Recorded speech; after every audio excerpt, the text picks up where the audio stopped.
Hey there. Good morning, good afternoon, good evening, wherever you are. Welcome back. It's another Red Pill Religion podcast where, amongst the many things we say, is that that men's rights are in fact human rights, a contention that should not be contentious to anybody, but for some reason it gets a laugh. But if we need feminism, then we need to talk about men's issues too, and in a big way, and not through a feminist lens. So please, if you like the kind of content we do, just I want to mention, please support our work on redpillreligion.com. We are critics of secular social justice. We are critics of feminism. We are critics of ideological atheism.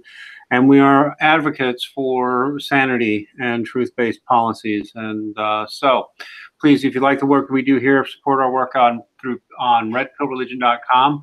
We are on our third YouTube channel, so please come find us on redpillreligion.com if you ever lose us. We would especially like your donations via PayPal, Bitcoin, or Subscribestar. We are on Subscribestar, and we would love to see you on there. We are still there for our loyal Patreon viewers, but we're not asking people to add on to Patreon right now. Also, please, on redpillreligion.com, right there on the right sidebar, there's options to buy some of our merchandise, so feel free to hit that. Find us on Gab, find us on Facebook for now, although we might be leaving it at some point. Please also find us on Dissenter. By the way, we are not paid to promote Dissenter, but we strongly encourage use of Dissenter. Dissenter appears to be the real comment section of the internet right now. They're tied to Gab, so you'll need a gab.com account, but you can comment on anything on the internet while it displays it for you. It's basically what Twitter could have been before it became a zone. And yes, you can follow people on Dissenter, so find us at Red Pill Religion. And I really hope people get onto Dissenter because it's pretty darn cool. All right, anyway, so joining us tonight is our friend Jim Wilcox, the artist and child's rights advocate. Say hi, Jim. Good evening, everybody. So glad to hear from you again. We haven't done a men's issues show in a while, so I'm glad to be here. This one has been kind of bugging me for a while. The whole feminist takeover of psychology, which I think everybody first kind of picked up on when the APA announced its guidelines for masculinity and informed everybody about toxic masculinity. Yep, that was our last show together, and that's really quite sick. The psychological profession is being taken over by feminist ideologues. It's actually been happening over a period of years, but they're pretty blatant now. If you just go into Google, I'm showing it on here. Go into Google image search and just type "Psychology Today covers," and you will find just about every cover, with only a few exceptions, features women. Women. Yeah. It's almost like cosmopolitan. It's almost like cosmopolitan, only, you know, psychological somehow, psycho-cosmopolitan or something like that. You know, they've made it into a woman's magazine essentially. And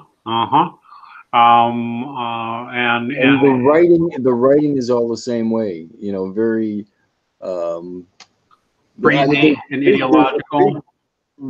There's a big rift now, and the SPLC has something to do with it, because the American Psychological Foundation, not the American Psychological Association, the foundation actually is not gender fluid friendly.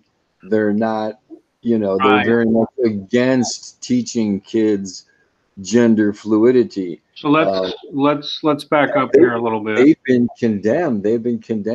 Yeah, we'll talk about that in a minute. Let me just back up here a minute and explain to everybody that Psychology Today is, I believe, the publication of the American Psychological Association.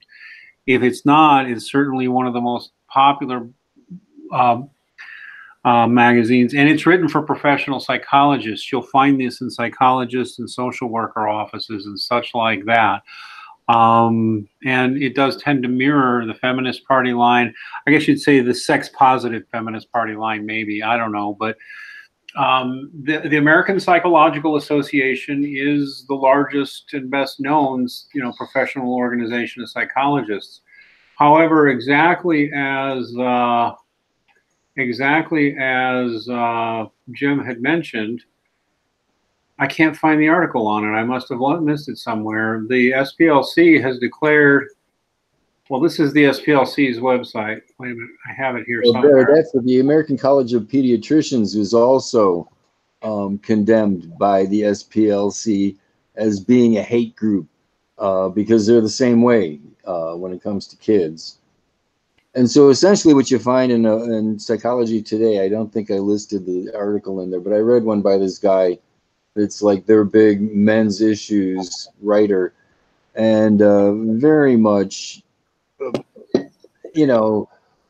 advocating, like what is it, drag queen readings in libraries, or what the fuck does that have to do with anything? Why bring a drag queen in to read books to kids?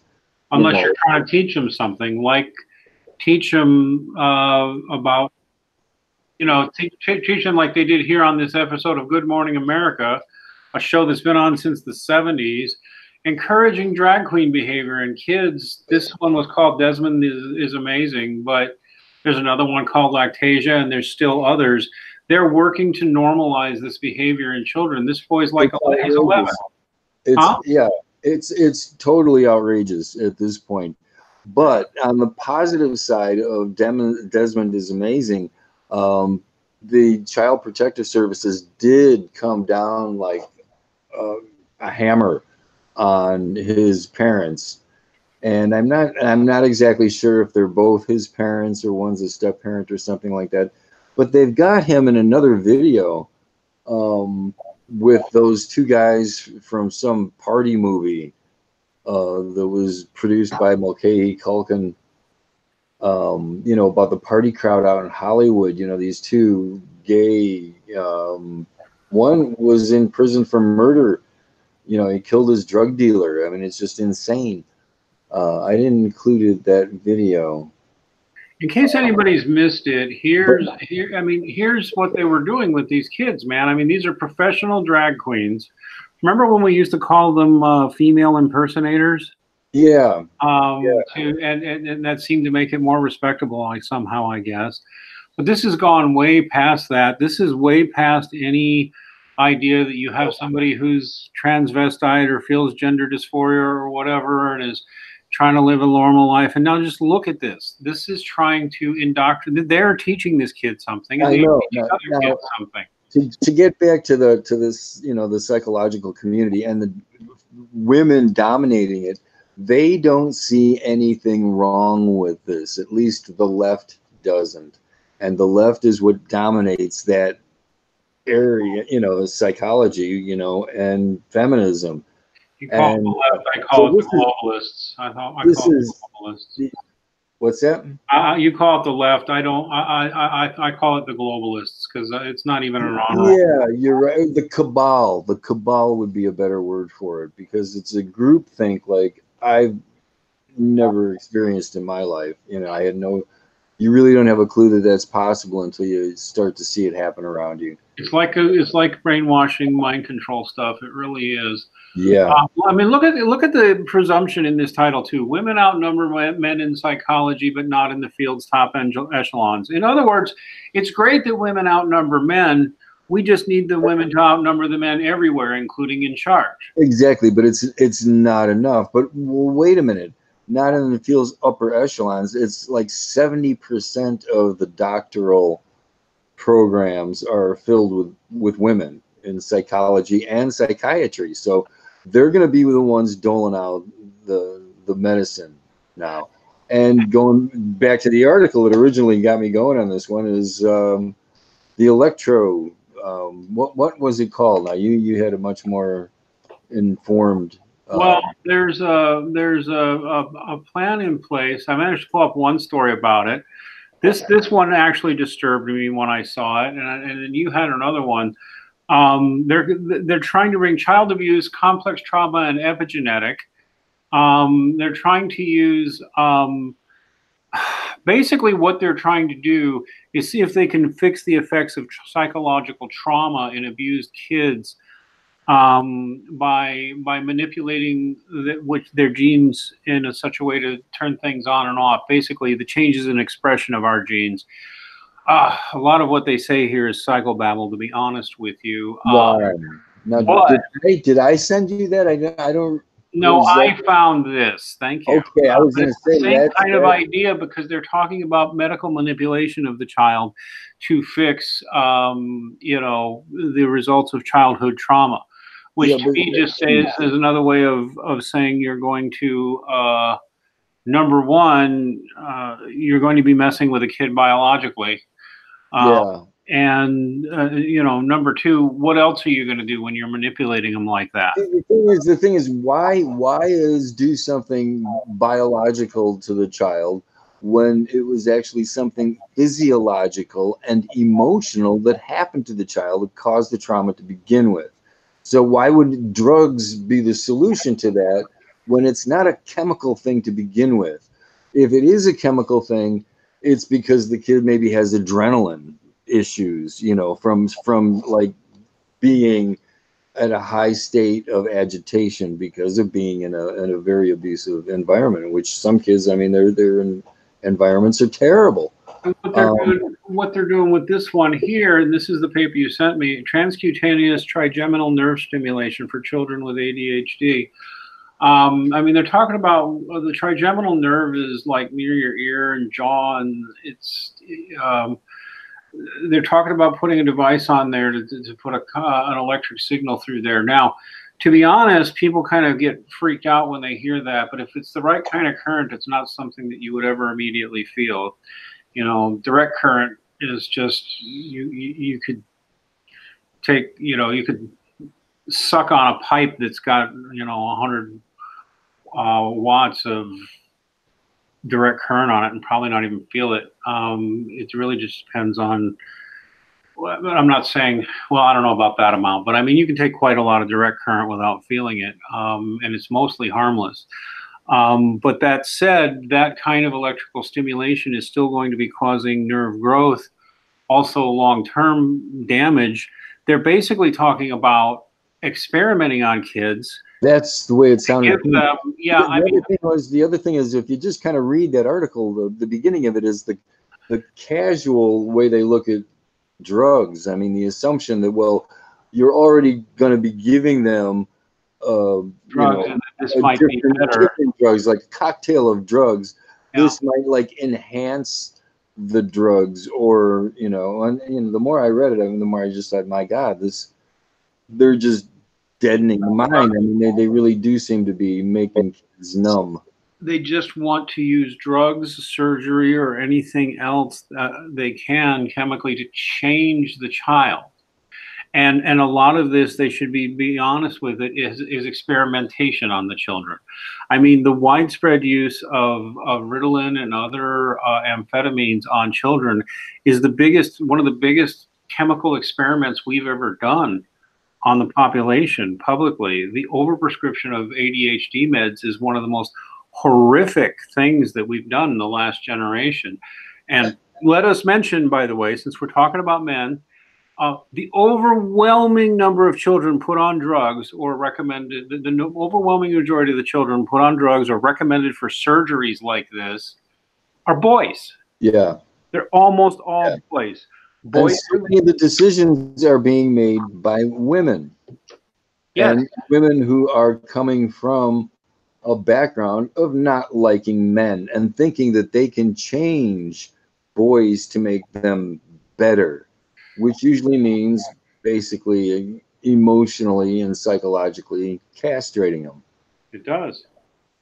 And that's exactly what's going on with Desmond is Amazing and stuff like that. And the flattering write-up that I heard, you know, about the library program and in Psychology Today, it was just like, these people are crazy. You know, the whole industry is like, it's like the who's running the asylum, you know, the lunatics have taken over.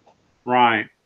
And here's the thing for anybody who's listening is not getting it. This is another chilling article. It's a slight change of subject, but not much of one, because it underscores what feminists are like. Feminists play this word game where they tell you feminism is just about equality for women or just about equal rights for women.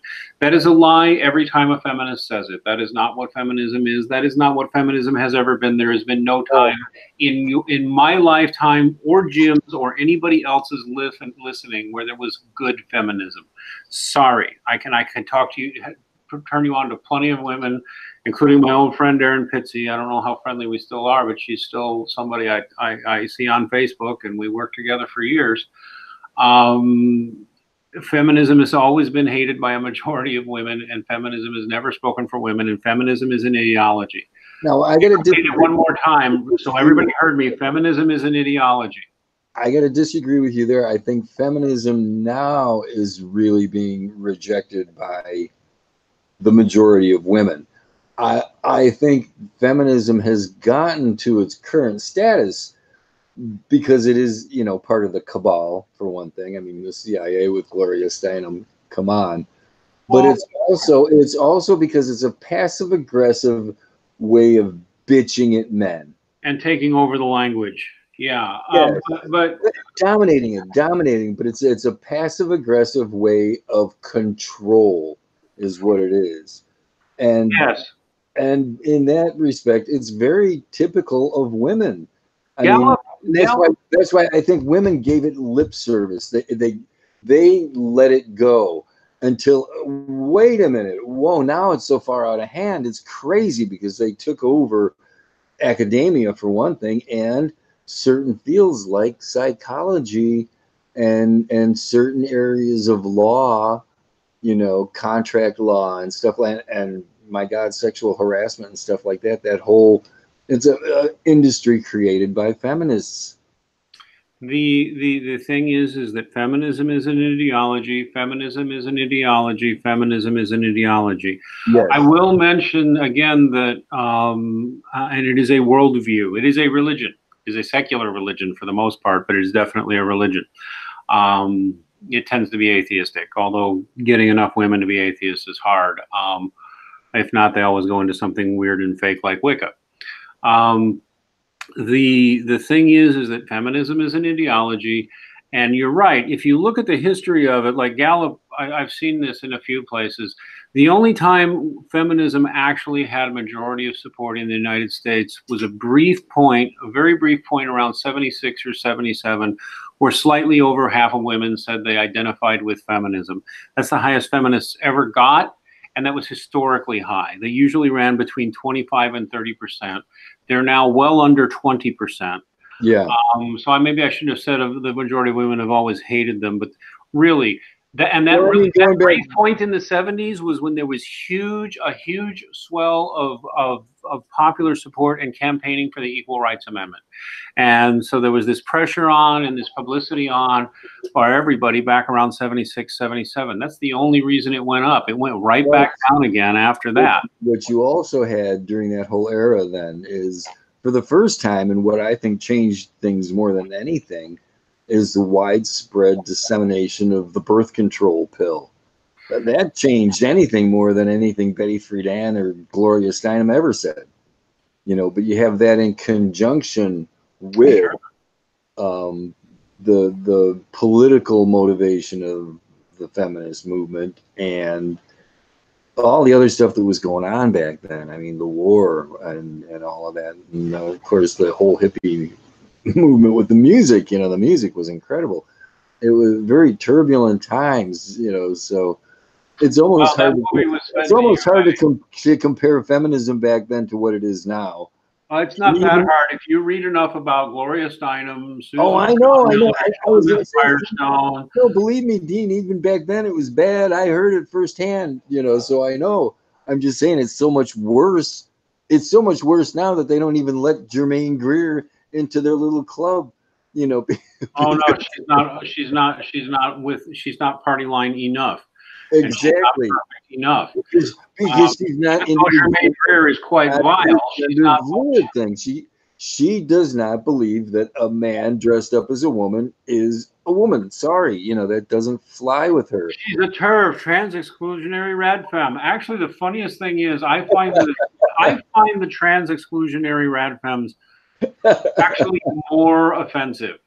I really do, personally. Well, Jermaine Greer's are offensive to begin with. Of course, I mean, I saw Jermaine Greer at Triton College, you know, junior college, way back in the 70s, and she was totally offensive back then.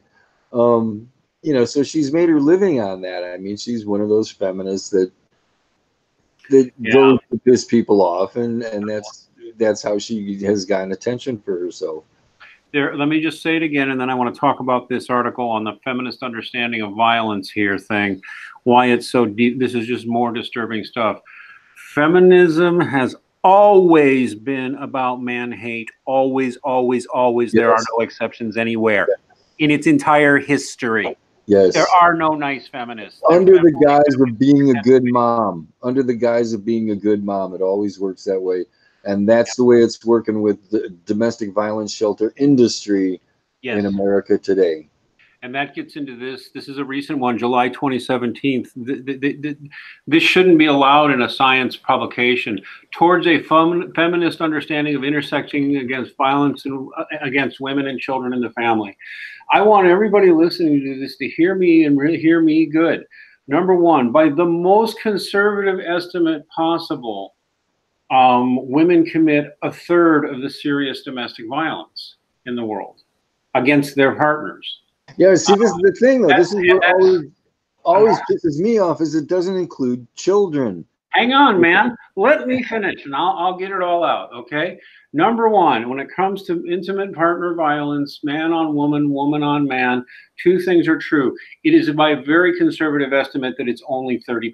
It may be higher, maybe half. Okay, but we'll give you a 1 in 3 of the victims of serious domestic violence are men. And people need to stop laughing at that, because women use weapons and they use other things. And that's number one. Number two, number two, the vast majority of child abuse is committed by women. Let me say it again. The vast majority of child abuse is committed by women. One more time, the overwhelming majority of child abuse is committed by women. The number one offenders are single mothers. Stepmothers come in real close. 60% of the victims are boys, too. And the majority of victims are boys. This is simply a statistical fact. Boys are more often the victim of sexual assault, too. And I don't just mean in like the Catholic Church, although boys have been 80% of the victims there. I mean in the public schools, which have a worse problem. And even within families, some of the worst offenders can be sisters, cousins, babysitters, moms, stepmoms, and the number one target, even for sexual abuse, is boys, not girls. Yeah, and any kind of abuse, though, actually, within the family. Yep. Boys are just targeted more, and also the youngest has a tendency to have the worst problems, the worst psychological problems as adults. And what it boils down to is there's more, more of an odd that they have been abused by one or more people, because sometimes somebody will abuse one kid, they'll pass it down to the next, they'll pass it down to the next. And by the time it gets to the last one's getting abused by everybody. Yeah, pretty much. And all of this is, notice how they call it, towards a feminist understanding of intersecting violence against women and children in the family. The entire feminist party line for about a half century now on this issue has been a lie. It is all about men's violence towards women and children is how they phrase it. Their statistics are fake, and they're easily debunked. You can debunk them as easily as you can debunk the wage gap. They barely include children, because if they did include children, then they'd have to get into women abuse children too. So basically, the domestic violence industry is built on, poor women get abused, and they have to protect the children. Yes, when frequently the abuser is the mother. Yes. Straight up. Yes. the mother and the father are both abusive, or they're both abusive in different ways, or most often, father's not present.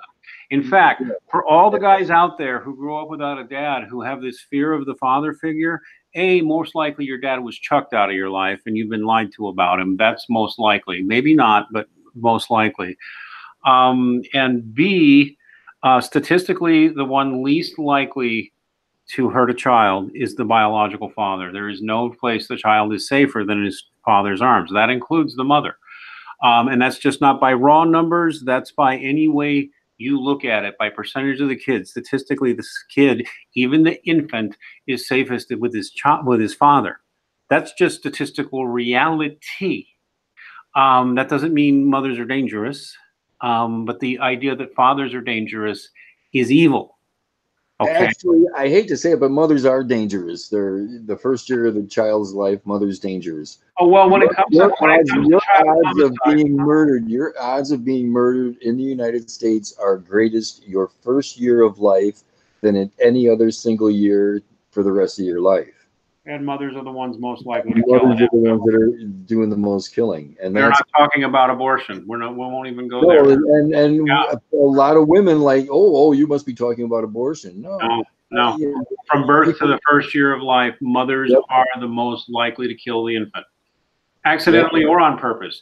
Even when you hear about shaken baby syndrome, and you'll see them giving classes to teach the men not to shake the babies, which is good, because you do want to teach the men not to shake the babies.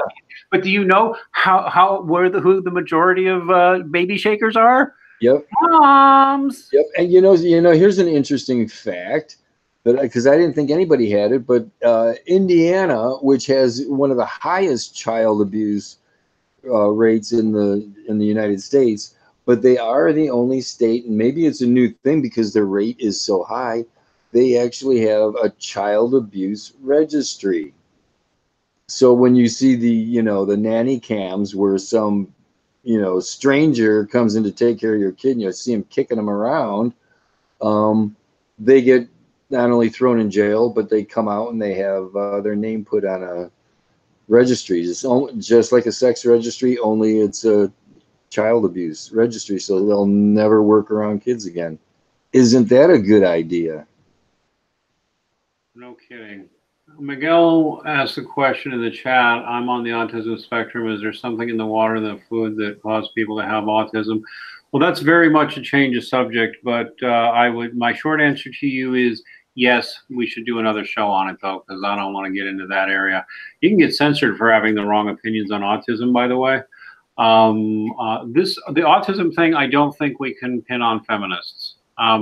We can pin on feminists, however, hiding who does most of the violence and making deliberately hiding where most of the violence is coming from, and deliberately making it a man on woman issue, and making it about blaming men. It is based on pure man hate. Institutionalized sexism, well, this is institutionalized child abuse is what it boils down to. Yes, it is. Again, it's passive aggressive.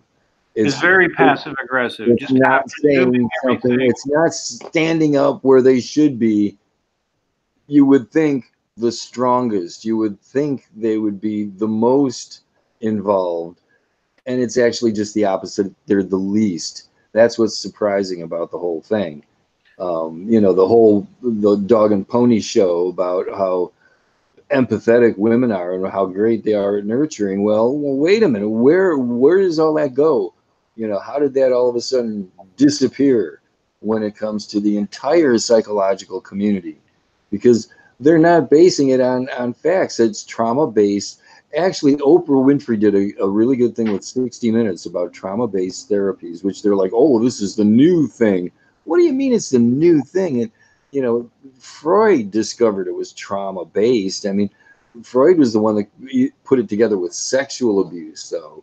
And it was rejected back then, but it was discovered, as rudimentary as it was, but it's trauma-based. Everything's trauma-based. So what you really have to do is unlearn what you've learned. And the best way to do that is with good information.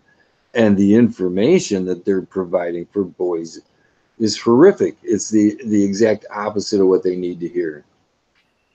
It's like, it seems like you need to do something about it on a political level. Now, it could be with Trump. You know, everybody's talking about getting woke.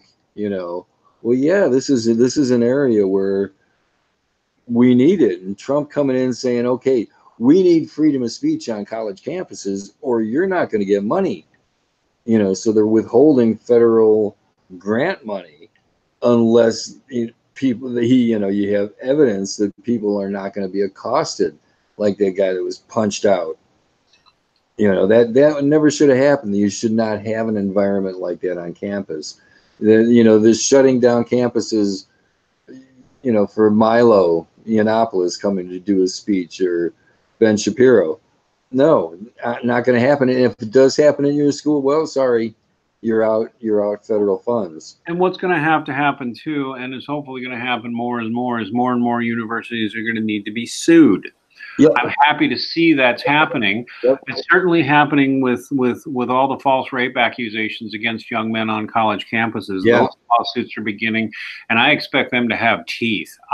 You know, and these colleges that are shutting down free speech events, they should be sued by the organizers. You know? Oh, yeah.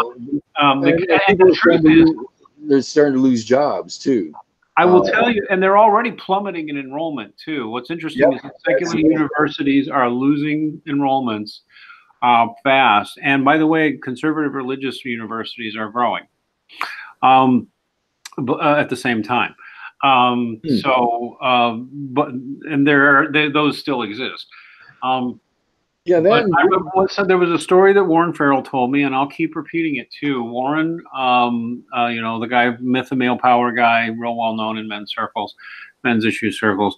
Warren said that he had a talk with the president of a major university. I won't say which one, but even that one made my eyes pop. And you know, he was talking to him about all these issues, and he's like, all these issues, the president of the college already knew about them, had known about them for years, and agreed that something had to be done. And he's the president of the university. And Warren's like, well, what are you going to do? And he says, there's nothing I can do. And he says, all right. Warren says, well, what can anybody else do? And the president of this college said, sue me, sue us, please sue us. Please tell everybody you know to sue us, sue my college, sue my university, sue the president of these universities. He's talking about sue him, because actually the president of a university won't really get, you're suing the office. But in any case, sue. And more young men need to be willing to do that. And the people I know I would start with, by the way, if you think you have a lawsuit against your university, as a young man, for anything like this, religious discrimination, false allegations, smearing, ruining your reputation, whatever it is, contact the National Organization for Men, because they do real men's rights work. I'm still a member, although I'm kind of a black sheep over there now, but not that much of one, because I won their Communicator of the Year award in 2014, 2015, something like that. And I've been a member for many years. Go check them out, because if you think you've got a lawsuit, they might help you with your lawsuit. Or if they don't, they will probably refer you to someone who can. Yeah, there's getting to be more lawyers and stuff like that, more groups that are out for men's rights. You need to sue for if you've been discriminated against for being male. If you've been, and I will say it, even if you've been discriminated against on the basis of your race, even though you're white. If you've been discriminated against on the basis of your religion, if you can find a way to sue, you should sue. Because this is how the other side has done things for the last 40, 50 years, actually. NCFM used to be a feminist organization. They aren't one anymore. They know who the enemy is. Wow, that's interesting. It's interesting. Yeah, Warren Farrell was a feminist too. Now, National Coalition was basically a bunch of ex-feminist men, non-feminist men, and some feminist men getting together to talk about the excesses of the women's movement. And I'm pretty sure within a decade or so, there were no feminist men left in it. It's not a feminist organization. But it kind of started there, back in the 70s. Oh, open-minded, hippy-dippy liberal types and more conservative types and middle-of-the-road types and all that. That's who they were. And they do lawsuits, and they're successful lawsuits. And it's great to see them doing it. Yeah, it's like that's the kind of group you need, to get some pushback against the psychological community. They have failed. Yeah, they've failed in a number of areas and don't have the funding or money they need. But the one thing they do right is they do get lawsuits done, and they are effective when they do take on a lawsuit. Yeah, well, that's good because pushback against the psychological community is kind of a big. I mean, the psychological community. I don't know what exactly you'd sue. Yeah, you can't exactly. You can't unless you can sue. Say for because some of those papers that I gave you, the one the APA one about all the women in psychology does say that women have all the advantages when it comes to government jobs, and so a lot of government therapists that are social therapists and stuff like that are all women. That might be an area where you could say, well, hey, this is government money, you got to hire more men. Simple as that.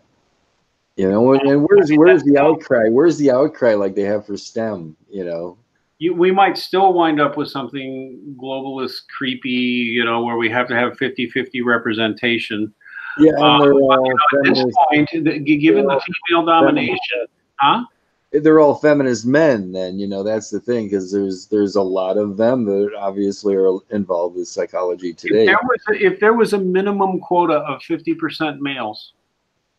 Well, let's say 45%, just to allow a little statistical fluctuation. If that was a minimum enforced quota, then a lot of the men coming in would have no reason to be feminists.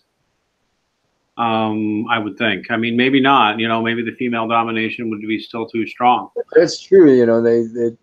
They're going through school, and the teachers are all going to be feminists. And that's what's so sad for young kids today, boys and girls. They often grow up in single mother homes. And that's tragic, by the way. That's tragic for everybody it happens to. I'm sorry. It's always a tragedy, and there's no such thing as being proud to be a single mother. There shouldn't be.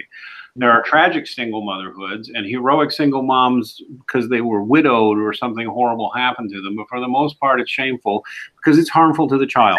It's always a father. It's always bad. There's no time it's good, and there's no time it's just going to be okay. Kid's going to have lifelong problems because you raised her or him without a doubt.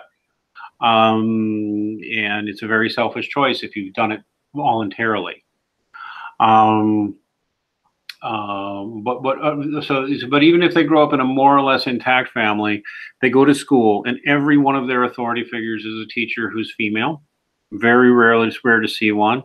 At this point, most of the administrators too. So basically, female authority figures everywhere, all the way through high school at this point in some cases. Rarely or never seeing a male face. And the few males that are there are kind of weak and ineffectual. So they make it to the age 18 and they have no positive male role models. And yet they still run into feminism and figure out that it's all lies and that feminists hate them. Feminists can't be pleased. They want to take over everything, and they want every field they can to be female dominated. If it's prestigious and cushy, they still do not want, they'll say, no, we want female construction workers. We want female firefighters. But it never works because women don't want those jobs and won't take them. That's why they had to be in the Boy Scouts. They had to be in the Boy Scouts because that's the only way you could get your Eagle Scout, was to be in the Boy Scouts, because the Girl Scouts didn't give you an Eagle Scout badge. So you get Girl Scouts to do that. You had to have girls in Boy Scouts. I mean, Boy Scouts is over. Boy Scouts no longer is the Boy Scouts. I know. It's a horrible shame what they did to it. And they've done it to psychology too. That's the thing. And it's getting worse year by year. It's getting worse. They pathologize normal, healthy male behavior. They create a fear of the male that's completely unjustified. And they create a sense of shame and loathing for male survivors. I mean, you're coming Yes. to a psychologist to heal from something that has hurt you somewhere in your life, usually in your past. And by the time a guy gets to a psychologist, usually it's a snowball effect from some bad stuff that happened to him maybe as a kid that he just, you know, compounded it. So by the time they get to a psychologist, they've got multiple things that happened, and maybe things that happened as a result of things that they did. But it's still all going back to things that happened and not toxic masculinity. But now it's from birth. It's from birth, and boys are being taught to be ashamed of their own natural impulses and proclivities as boys. Yes. And girls are actually being taught that there's something wrong with pretty normal girl behavior, like playing with dolls and things like that girls just naturally do.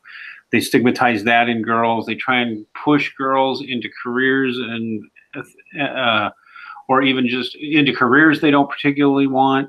And what necessarily, you know, because somehow they'll be heroic if they go and become a lawyer or something. And it's all just bullshit. It's instead of just letting kids be who they are naturally and letting people make the choice, whatever choices they want to make in life. Feminists always lie and say they just want equal rights for women. That's always been a lie. It's still a lie to this day. You catch a feminist saying feminism is just equal rights for women, call him or her a liar, because it's always been a lie. And still, I know, and they're the first ones saying always believe the woman. And oh my God. When I hear that, I just want to burst out laughing. You know, really? All I can say is that horrible feminist scumbag Joe Biden is now getting his just desserts. Yes. He gave us the Violence Against Women Act, which is vile, evil legislation that has made domestic violence worse. Let me repeat, the Violence Against Women Act has made more domestic violence victims. And it does nothing, well, it does nothing but harm kids even more. It harms children even more, especially, again, boys. By the way, did you know that when you go into many battered women's shelters, probably the majority, they don't allow boys over the age of 12 in, so the mother's they won't allow a man in at all. Yeah. They won't allow a man in at all, and if they allow any kids in, boys over 12 can't come in, so the mom has to abandon them. Yeah. Now, in some cases, that might be good if she's the abusive one, because the feminist domestic violence shelters don't do anything about abusive mothers. They protect abusive mothers. So a really abusive mom with a 13-year-old boy might just dump him and say, go. Yeah. But I mean, if it's truly an abuse situation and the woman really is fleeing a violent father, which does happen, well, guess what? Now the kid is out on the streets and mom's got to choose between abandoning her 13-year-old boy or, you know, back to the tender mercies of her drunk, raging husband, whatever it is. I mean, nobody here is denying that there are violent men. It's just, it's the denial of female violence and the denial of female culpability and responsibility that we're on about. Yeah. And on about the evil that is feminism whenever it talks about this. Because feminists will not take accountability for female misbehavior. They will lie and say they do, but in reality, real world, observably, visibly, wherever you look. You want to kill a conversation? You want to kill a conversation? Start talking about child abuse. Yeah. Like if you want to shut up a feminist, this is what I've always said. If you want to shut up a feminist, just start talking about child abuse. And that's why I've gotten very bitchy about it, you know, because it's fun, you know, when you're around a feminist and, you know, they're particularly snarky. Yeah, I just go down the whole line. Are you a feminist? Oh, really? I'm a masculist. Well, I'm in tune with my feminine side, you know, so I'm in tune with my inner bitch. And I just love to bitch about child abuse. Did you know? And just start laying into them about child abuse. And the look on their face, you know, is priceless. You know, because they want to come back. And you can see that they're getting angry, but there's nothing that they can do. There's nothing that they can say. I would have to say that if you are male, of almost any age. You should take any, at this point, you should take anything a psychologist tells you with a strong grain of salt. And if you're old enough to, you're in a situation where you can choose a therapist and you think you want a therapist, straight up, you should check to see if your therapist is a feminist. Yeah. Ask. Yeah. Literally ask, are you a feminist? First off, probably, maybe don't even have a woman. There's so many women out there. Yeah, but that's not good enough. That's not, I mean, I do Yeah, think. oh, I know. For a number of reasons. A lot of people go to a therapist who's female because they think women are more nurturing and understanding. That is often a deadly mistake. Men are often very nurturing, and they can even be out-nurture a woman, depending. It really depends. Those of you who grew up without fathers don't know what the nurturing of a father is, but it's intense and it's a beautiful thing, actually. And a good male therapist can do a lot for you. But the big issue is, no, if you see a male therapist, first question, are you a feminist? Yeah. Because if you're a feminist male, you definitely don't want him. And ask him if he belongs to, like, the APA.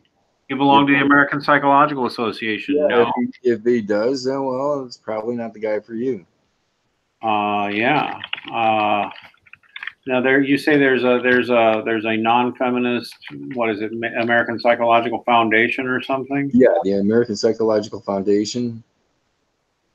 And they're not as big, and I think they're newer, and I don't have that much information about them other than they're on the bad side of the SPLC. So, SPLC. Yeah, a good sign. Yeah, so let's just say a good sign that a psych you don't want to see will be a member of the American Psychological Association, and male or female will be a bad therapist if they are a feminist. If they say, yeah, I'm a feminist. No, you don't want anything to do with those people. They hate you as a male. And they'll give you all kinds of warped garbage if you're a woman too. They'll make you feel like a victim when you're not. Oh, I know. That's the sad thing about all these people that are going to the women's shelters is they're getting indoctrinated with feminism. Yep. And they are harming their patients. Yep. I would actually say that in many cases, maybe most cases, what feminist psychologists are doing constitutes therapeutic, what used to be called therapeutic abuse. Yeah, malpractice. They are hurting many of their patients. They are frequently hurting innocent men. And in the long term, they're not helping their female clients that much either. Yeah, I think that they're big money machines, and that's about it. And they do what keeps people coming back in. I'll tell you what, though, finding a way to sue a therapist might be a good start. Okay, whoops, I apologize. I apologize. I was about to wrap the show anyway, so yes, suing a therapist, that's a tough one. Yes, choosing a therapist, no feminists, no suing one would suing one, especially if they've been involved like some kind of marital counseling, that would be a target. A feminist mental relationship counselor. I apologize. Or with children, dealing with children, have anything to do with it. That's right.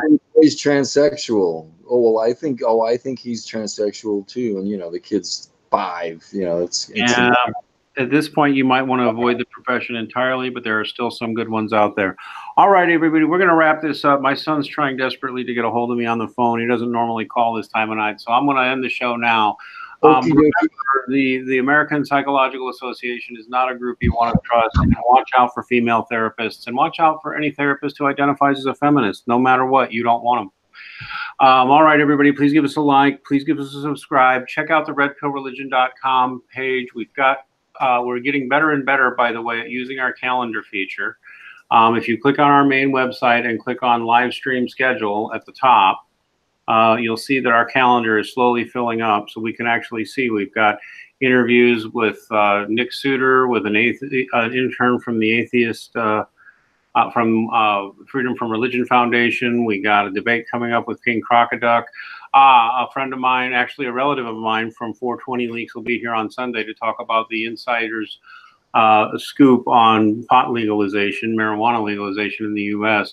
We got stuff every night. So please give us a like. Please give us a subscribe. Please help us out on Subscribestar or through Bitcoin or PayPal. And God bless everybody.